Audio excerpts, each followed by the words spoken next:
दोस्तों, नायका, पेटीएम और जोमेटो ये पिछले कई समय से लगातार गिरते ही जा रही है। तो क्या आने वाले समय में इन कंपनियों में अवसर है, कोई मौका है जिससे हम अच्छा रिटर्न कमा सकते हैं? तो चलिए इसे डिटेल में देख लेते हैं। सबसे पहले इसके टेक्निकल एनालिसिस करेंगे, उसके बाद फंडामेंटल एनालिसिस करेंगे। तो सबसे पहले इसको चार्ट पे देख लेते हैं, नायका कंपनी को। तो नायका आप देख रहे हो, इसकी लिस्टिंग जो हुई थी 300 रुपये के आसपास हुई थी 2021 में नवंबर में, और 300 से ये बढ़कर लगभग 400 रुपये तक गया।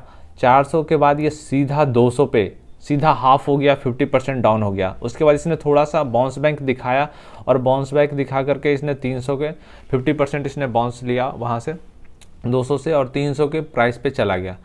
लेकिन 300 के बाद ये सीधा जैसे लगता है धरातल ही छू लेगा, और 300 से ये 100 आ गया, और गिरने का सिलसिला है वो रुक नहीं रहा है, और ये थम ही नहीं रहा है। लगता है कितना नीचे जाएगा। इसी को फंडामेंटल देख लेते हैं कि ऐसा क्या दिक्कत है इसमें जो ये लगातार गिरे ही जा रहा है।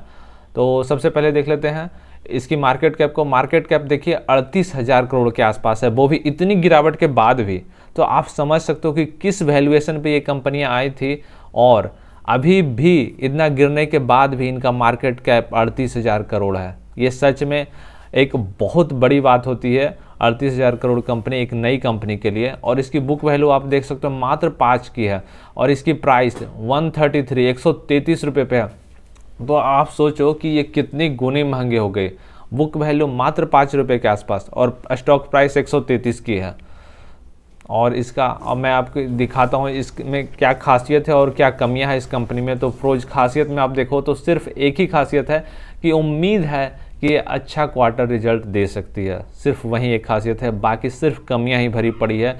स्टॉक्स का जो प्राइस है वो 28 गुना इसके बुक वैल्यू का है। जो मैंने अभी बात किया था वो उसके बुक वैल्यू से 28 गुना अधिक है, और कई सारी कमियां हैं। तो आप देख सकते हो यही कारण है कि स्टॉक सही से काम नहीं कर रहा है। और इसके रिजल्ट्स को देख लेते हैं, प्रॉफिट इसने कितने दिखाए हैं। तो मार्च 2018 में ये -28 करोड़ था, और 2019 में -25 करोड़, मतलब इतना नुकसान दिया है इसने। और 2020 में भी इसका नुकसान ही हुआ था 16 करोड़ का।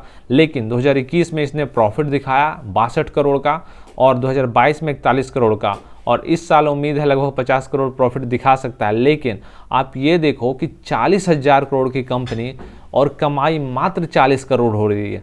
तो आप इसको परसेंटेज में निकालोगे तो 40,000 करोड़ का 1% भी 400 करोड़ होता है।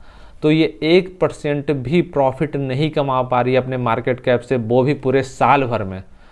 तो आप समझ सकते हैं कि ये क्यों इस कंपनी को ग्रोथ नहीं मिल पा रहा है, इस कंपनी को बुल परफॉर्मेंस नहीं मिल रहा है, इस कंपनी को स्टॉक प्राइस में अच्छा वैल्यूएशन नहीं दिख रहा है, स्टॉक प्राइस इसका ग्रो नहीं कर पा रहा है। आप इसका रिजर्व्स देखेंगे तो रिजर्व्स 1300 करोड़ का है, लेकिन बोरोइंग्स भी 900 करोड़ की है, और अदर लायबिलिटीज़ भी 600 करोड़ की है। तो ये लगभग चल जाएगा काम। लेकिन आप जहाँ इसके शेयर होल्डिंग पैटर्न में आएंगे तो वहाँ पे देखेंगे प्रमोटर्स के पास 52% की हिस्सेदारी है, और 6% है FII के पास, और 3% है DIA के पास, और पब्लिक के पास 38% से भी अधिक है। तो ये कंपनी क्यों ग्रो नहीं कर रही थी, इसका कारण आपको समझ में आ गया होगा। सबसे पहली बात तो है कि कंपनी की वैल्यूएशन जिस वैल्यूएशन पे लाई गई वो बहुत अधिक थी, हद से ज़्यादा अधिक थी।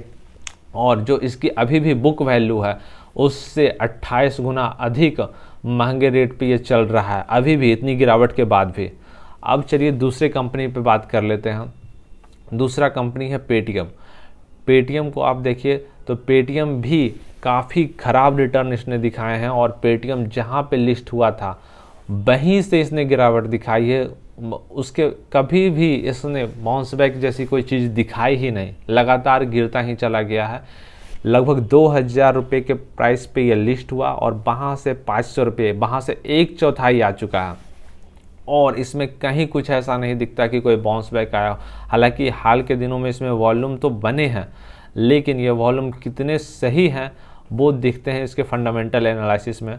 और फंडामेंटल में आप देखोगे तो पेटीएम का 34,000 करोड़ का मार्केट कैप है, और इसका बुक वैल्यू आप देखोगे तो 204 का है, और प्राइस है भी इसकी 526 की।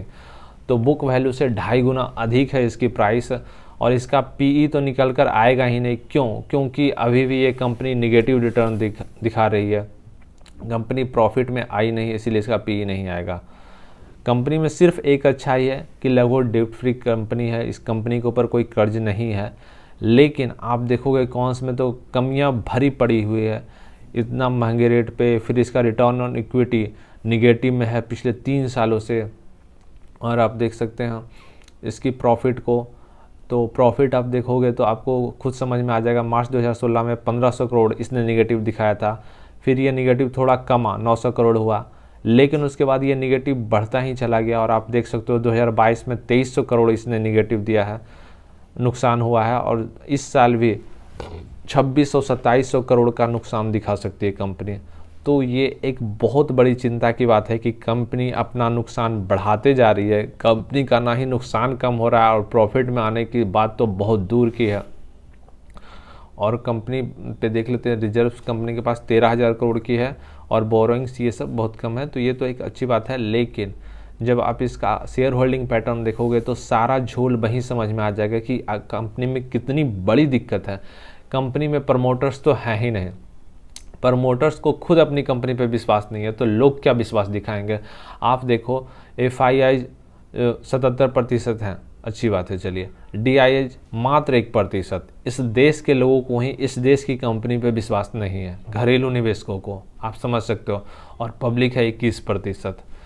तो क्या कुछ खास ऐसे है नहीं इस कंपनी में जो इस कंपनी को अच्छा बनाए। जब तक ये कंपनी प्रॉफिट दिखाना शो नहीं कर देती है, इस कंपनी में कोई जान मुझे नहीं लगता आने वाला है। और जोमेटो की बात करें तो जोमेटो का सबसे पहले चार्ट पैटर्न को देख लेते हैं। जोमेटो को आप देखिए तो ये तीनों कंपनियां में बिल्कुल एक सिमिलरिटी थी कि ये तीनों नई कंपनियां हैं और तीनों ने सिर्फ नुकसान किया है, निवेशकों का बुरा बर्बाद करके उनकी स्थिति रख दी है। जिन्होंने इस पे विश्वास किया वो बहुत बुरी स्थिति में है, जिन्होंने इसमें निवेश किया था। तो आप देख सकते हो कंपनी लिस्ट हुई 140 रुपये के आसपास, 117 रुपये के आसपास, और वो बढ़ के 140 तक गई थी। बीच में थोड़ा रुकावट हुआ, फिर वो वहाँ से बाउंस बैक किया, इसने 160 रुपये तक पहुँची कंपनी। और उसके बाद असल दिक्कत तभी शुरू होती है 160 के बाद, जो इसने गिरना शुरू किया वो उसने रुकने का नाम ही नहीं लिया। और आप देख सकते हो कि ये बस गिरे ही जा रहा औंधे मुँह।